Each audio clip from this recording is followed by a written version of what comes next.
소연은 전화를 끊고 나서 한참 동안 움직일 수 없었다. 약혼자 지훈이 결혼식을 500명 규모의 성대한 행사로 바꿔버렸다는 충격적인 소식 때문이었다. 그녀가 간절히 원했던 소박한 가족 결혼식은 이제 사라져버렸다. 서울 강남의 고급 아파트 거실에서 소연은 창밖으로 보이는 한강의 불빛을 바라보며 손을 떨었다. 28살, 마케팅 회사에서 인정받는 디렉터인 그녀는 겉으로는 완벽한 삶을 살고 있었다. 하지만 그 완벽함 뒤에는 오랜 비밀이 숨겨져 있었다. 그녀는 여성인 소윤을 사랑하고 있었다. 두 사람은 2년 넘게 비밀스럽게 만나왔다. 소윤은 프리랜서 그래픽 디자이너로 조용하고 깊이 있는 눈빛을 가진 여자였다. 그들은 카페 구석자리나 소윤의 작은 원룸에서만 서로를 안을 수 있었다. 사회의 시선, 가족의 기대 때문에 공개할 수 없는 사랑이었다. 지훈과의 약혼은 아버지의 강요로 시작됐다. 아버지는 건설회사 사장으로 지훈의 아버지와 오랜 사업 파트너였다. 가족을 위해서 한 번만 참아라. 결혼하면 모든 게 안정될 거야. 아버지의 말은 명령이었다. 소연은 반대할 힘을 잃었다. 지훈은 좋은 사람이었다. 부드럽고 배려심 많았지만 그녀의 마음을 움직이지는 못했다. 약혼할 때 그녀는 분명히 말했다. 결혼식은 작게 해요. 가족과 정말 가까운 사람들만으로요. 화려한 건 부담스러워요. 지훈은 웃으며 고개를 끄덕였다. 알았어, 여보. 내가 원하는 대로 할게. 그런데 오늘 지훈의 전화가 모든 것을 뒤집었다. 소연아, 좋은 소식 있어.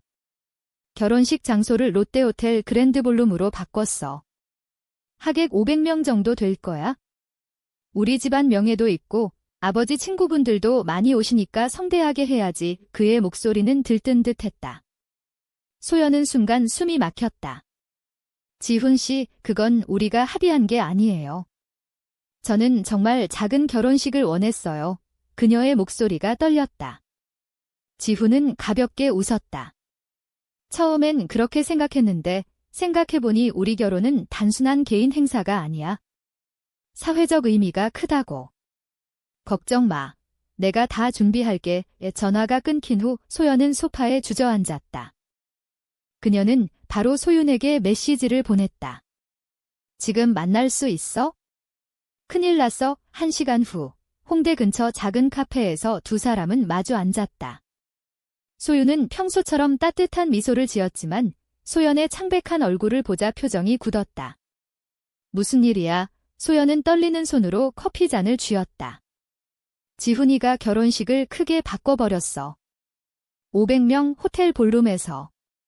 내가 원한 건 조용한 예식이었는데 이제 어떻게 해? 사람들이 너무 많으면 우리 관계가 드러날까 봐 무서워. 소윤은 말없이 그녀의 손을 잡았다. 그 손은 차가웠다. 소연의 마음속에서 과거가 스쳤다. 대학 시절 처음 소윤을 만난 날, 도서관에서 우연히 책을 같이 집어든 순간부터 시작된 끌림. 처음엔 친구라고 생각했지만 어느 날 비 오는 밤 소윤의 집에서 키스한 후 모든 게 분명해졌다. 그 사랑은 달콤하면서도 고통스러웠다. 한국 사회에서 동성애는 여전히 금기였다. 특히 그녀 같은 집안에서는 상상도 할 수 없는 일이었다. 아버지는 둘이 집안에 그런 추문은 절대 용납 못해라고 자주 말했다. 어머니는 결혼하지 않은 딸을 볼 때마다 한숨만 쉬었다. 소윤이 조용히 말했다. 소연아, 너 정말 이 결혼할 거야? 나한테 솔직히 말해. 소연은 눈을 피하지 못했다. 가족을 위해서 아버지가 사업 때문에 지훈 씨 아버지와 약속했대. 내가 거부하면 아버지 회사에 타격이 갈 거야. 나 때문에 가족이 망하는 건 싫어. 소윤의 눈에 슬픔이 스쳤다.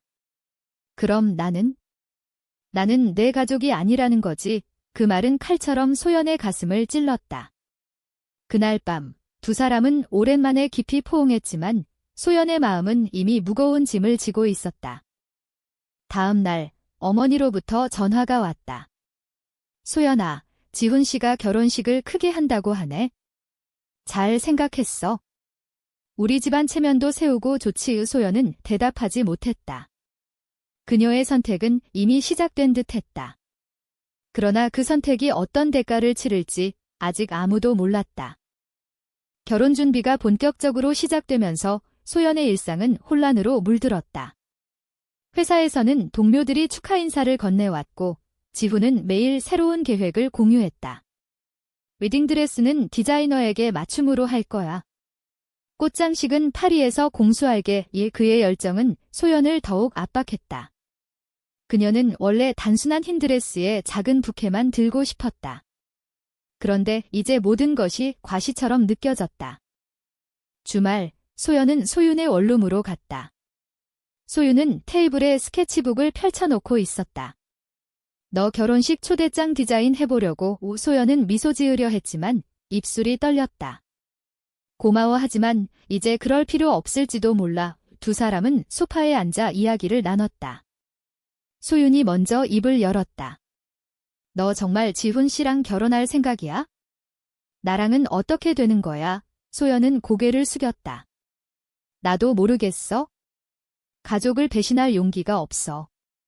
그런데 너를 놓치는 것도 죽을 것 같아. 소윤의 눈에 눈물이 고였다. 2년 동안 우리는 서로를 숨기며 살았어.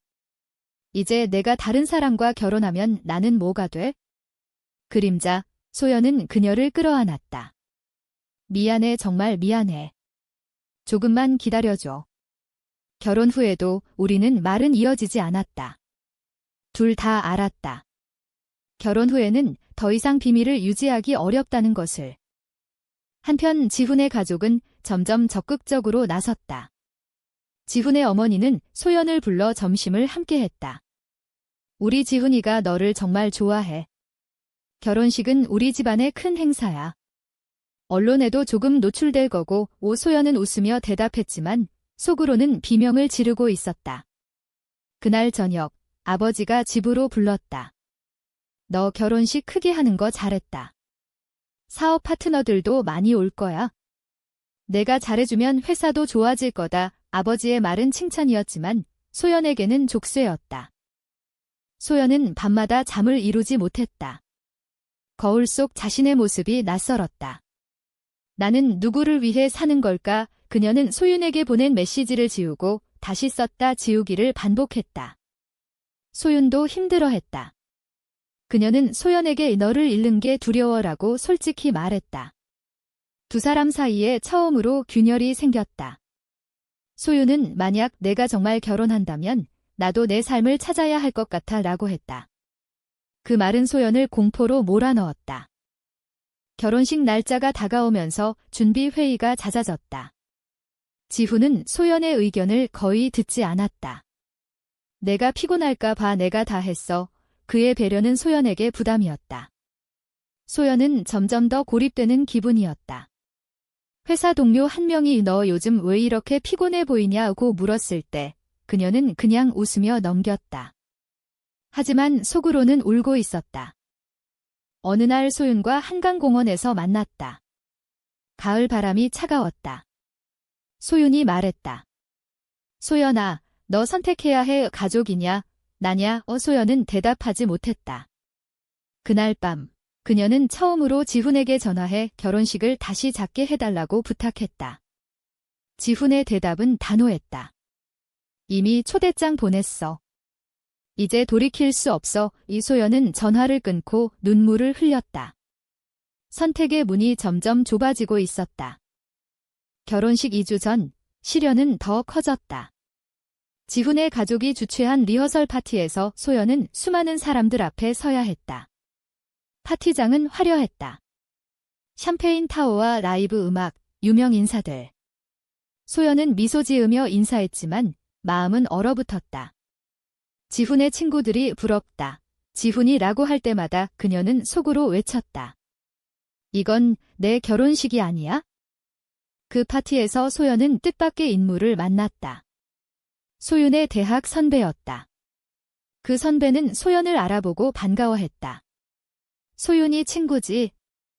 요즘 소윤이 어때? 소연은 순간 당황했다. 네, 잘 지내요. 대화는 짧았지만 누군가 그 장면을 지켜보고 있었다. 지훈의 사촌이었다. 집으로 돌아온 소연은 소윤에게 전화했다.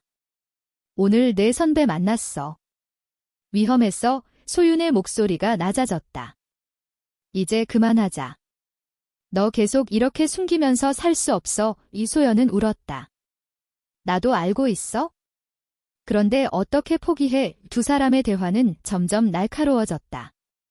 소윤은 너는 언제나 가족을 먼저 생각해. 나는 언제쯤 내게 우선순위가 될까라고 말했다. 그 말은 소연의 가슴을 후벼 팠다. 어머니는 매일 전화로 결혼식 준비를 확인했다. 드레스 피팅은 잘 됐니?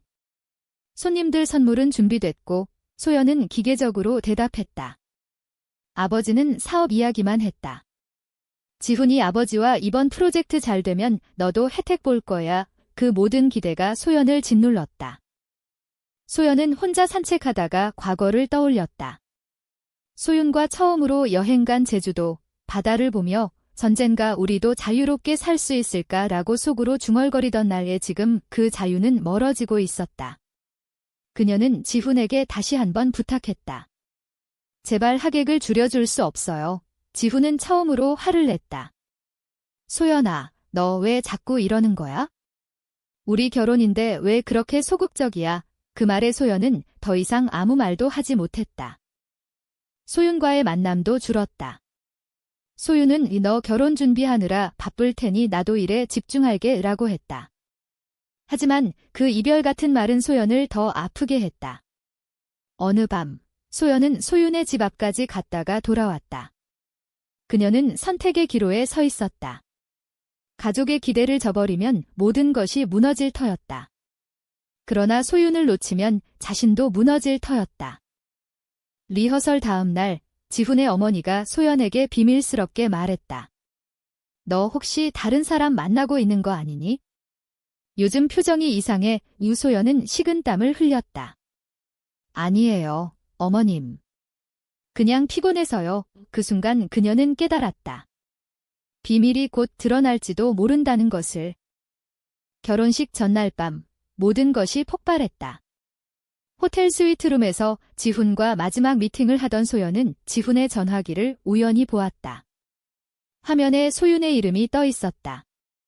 아니, 정확히는 소연의 친구로 저장된 소윤의 번호로 온 메시지였다. 소연아, 내일 결혼식 가지 않을게? 너 행복하길 바래. 지훈이 물었다. 이 사람 누구야? 왜 내 결혼식에 초대 안 했어? 소연은 순간 얼어붙었다. 그녀는 더 이상 숨길 수 없었다. 지훈 씨, 나 사실 말이 나오지 않았다. 지훈의 얼굴이 굳었다. 설마 너 다른 사람 좋아해? 소연은 고개를 끄덕였다. 눈물이 흘렀다. 지훈은 충격을 받았지만 의외로 차분했다. 누구야? 남자야. 소연은 고개를 저었다. 여자예요. 소윤이라고 2년 동안 만났어요. 지훈은 한참 동안 말없이 앉아 있었다. 그날 밤 소연은 소윤에게 달려갔다. 소윤은 문을 열자마자 그녀를 안았다. 왔구나. 두 사람은 오랜만에 진심으로 포옹했다. 소연은 모든 것을 털어놓았다. 지훈 씨한테 말했어. 이제 어떻게 될지 몰라. 이 소윤은 그녀의 등을 토닥였다. 잘했어. 이제 내 삶을 찾아. 그러나 다음 날 아침, 아버지로부터 전화가 왔다. 지훈이 아버지한테서 연락 왔다. 너 무슨 짓을 한 거냐? 아버지의 목소리는 분노로 떨렸다. 지훈이 가족에게 말한 모양이었다. 어머니는 울면서 전화했다. 너 때문에 우리 집안 망신당했어. 어떻게 여자를. 소연은 전화를 끊고 호텔로 갔다. 결혼식 당일이었다. 호텔 로비는 이미 사람들로 가득했다. 소연은 드레스를 입은 채로 지훈을 찾았다. 지훈은 피곤한 얼굴로 말했다. 나도 생각할 시간이 필요해. 하지만 오늘은 진행하자. 나중에 이야기해. 소연은 고개를 저었다. 못해요. 미안해요. 그 순간 소윤이 로비에 나타났다. 그녀는 초대받지 않았지만 소연을 위해 온 것이다. 두 여자의 시선이 마주쳤다. 주변 사람들이 수근거렸다. 아버지가 달려와 소연의 팔을 잡았다. 당장 따라와. 이 추잡한 일 그만둬. 소연은 아버지의 손을 뿌리쳤다. 아버지, 저는 제 삶을 살고 싶어요.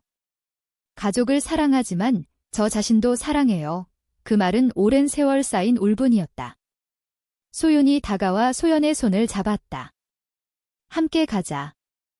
결혼식은 결국 취소됐다. 호텔 볼룸은 텅 비었고 하객들은 어색하게 돌아갔다. 지훈은 소연에게 너를 이해하려 노력할게. 하지만 지금은 힘들어 라고 말했다. 그의 눈에는 실망과 슬픔이 있었다. 소연은 그에게 진심으로 사과했다. 미안해요. 당신을 이용한 것 같아서. 지훈은 고개를 저었다. 아니야. 나도 내가 행복했으면 좋겠어. 가족과의 대면은 더 혹독했다. 아버지는 집에서 소연을 기다리다 문을 잠갔다. 내가 우리 집안을 망쳤다. 다시는 얼굴 보지 마라. 어머니는 울며 왜 하필 여자냐고 반복했다. 소연은 그 자리에서 모든 것을 말했다. 저는 소윤을 사랑해요. 강제로 결혼하면 세 사람 모두 불행해질 거예요. 아버지는 분노했지만 소연은 더 이상 물러서지 않았다. 소연은 소윤과 함께 작은 원룸으로 이사했다. 회사는 사직했다. 새로운 시작이었다. 그러나 대가는 컸다. 가족과 연락이 끊겼고 주변의 시선은 여전히 차가웠다. 소연은 때때로 후회했다. 내가 너무 이기적이었나. 소윤은 그런 그녀를 안으며 말했다. 너는 용기 있는 선택을 한 거야. 이제 우리 함께 살아가자. 시간이 지나면서 소연은 새로운 일을 시작했다. 프리랜서로 일하며 소윤과 함께 작은 행복을 쌓았다. 그러나 사회의 시선과 가족의 상처는 여전히 아팠다. 어느 날 어머니로부터 문자가 왔다. 너 잘 지내니? 그 한마디가 소연에게 큰 위로가 됐다. 소연의 선택은 많은 것을 잃게 했지만 그녀 자신을 찾게 했다. 그녀는 이제 당당히 소윤의 손을 잡고 거리를 걸을 수 있었다. 하지만 여전히 질문은 남았다. 가족의 기대를 저버리고 자신의 행복을 선택하는 것이 정말 옳은 결정이었을까?